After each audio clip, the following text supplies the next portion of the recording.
Mlango wa 26. Mwanzo wa kumiliki kwake Yehoyakimu mwana wa Yosia mfalme wa Yuda, neno hili lilitoka kwa Bwana kusema, Bwana asema hivi: simama katika uwanja wa nyumba ya Bwana, useme na miji yote ya Yuda wajao ili kuabudu katika nyumba ya Bwana. Sema nao maneno yote ninayokuamuru kuwaambia, usizuie hata neno moja. Labda watasikia na kughairi na kuacha kila mtu njia yake mbaya, ili niyaghairi mabaya niliyokusudia kuwatenda kwa sababu ya uovu wa matendo yao. Nawe utawaambia, Bwana asema hivi: kama hamtaki kunisikia, kwenda katika sheria yangu niliyoiweka mbele yenu, kuyasikiliza maneno ya watumishi wangu manabii ninaowatuma kwenu, naam, nikiondoka mapema na kuwatuma, lakini ninyi hamkuwasikiliza, basi nitafanya nyumba hii kuwa kama Shilo, na mji huu nitaufanya kuwa laana kwa taifa zote za dunia. Na makuhani na manabii na watu wote wakamsikia Yeremia hapo aliposema maneno haya katika nyumba ya Bwana. Ikawa Yeremia alipokuwa amekwisha kusema maneno yote Bwana aliyomwamuru kuwaambia watu wote, ndipo hao makuhani na manabii na watu wote wakamkamata wakisema, bila shaka utakufa. Kwa nini umetabiri kwa jina la Bwana ukisema, nyumba hii itakuwa kama Shilo, na mji huu utakuwa ukiwa, hautakaliwa na mtu?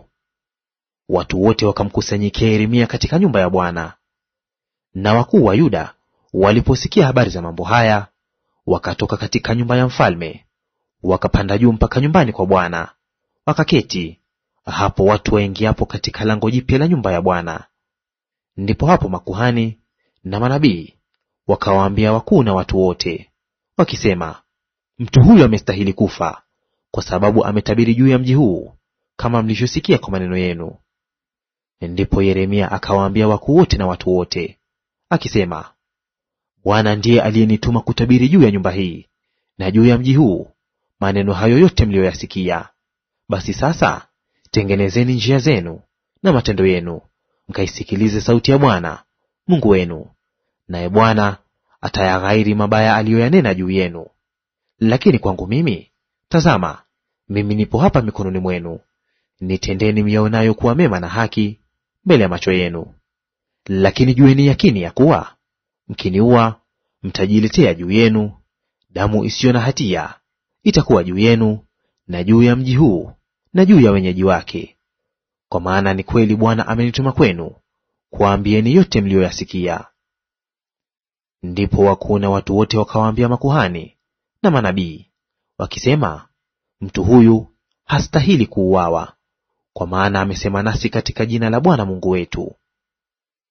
Ndipo watu kadha wa kadha miongoni mwa wazee wa nchi wakaondoka, wakanena na mkutano wa watu wakisema, Mikaya Mmorashti alitabiri katika siku za Hezekia mfalme wa Yuda, akasema na watu wote wa Yuda ya kwamba Bwana wa majeshi asema hivi, Sayuni utalimwa kama shamba lilimwavyo, na Yerusalemu utakuwa magofu, na mlima wa nyumba utakuwa kama mahali palipoinuka msituni.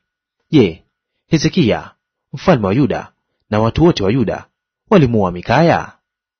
Je, hakumcha Bwana na kumwomba Bwana awafadhili, naye Bwana akaghairi asiyatende mabaya yale aliyotamka juu yao?